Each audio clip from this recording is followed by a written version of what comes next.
Anong sabi ni Haring David? Create in me a clean heart, O God, and renew a steadfast spirit within me. Si Haring David, nakilala natin na tinatawag ng Biblia, the man after God's own heart, ang kanyang heart desire, ang kanyang prayer and declaration, create in me a clean heart, O God. Alam niyo kung bakit? Because purity begins in the heart. Bagamat si David ay tinawag na lalaki na kamukha ng puso ng Diyos, alam nating lahat bumagsak si Haring David sa pagkakasala. The man after God's own heart ay nahulog sa immorality at nawasak. Hindi lang ang buhay niya, hindi lang ang pamilya niya, hindi lang ang kaharian niya, kundi yung plano at tawag sa kanya ng Diyos. So the first principle in the pillars of purity is purity in heart. Tiyakin po natin na meron tayong malinis na puso. Alam niyo kung bakit?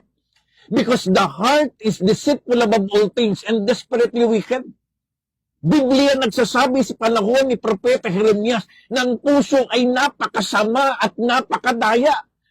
Kaya kapag ang puso ng tao hindi pinaghaharian ng Diyos, kapag ang puso ng tao hindi po nakokontrol ng Diyos, ang sabi ng Bible, ang puso ang pinakamadaya at pinakamasama. Kaya maraming nawawasak na relasyon.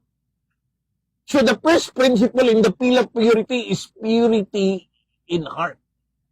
Purity in marriage says, dapat ganito yung deklarasyon ng puso natin. Ikaw lang at wala ng iba.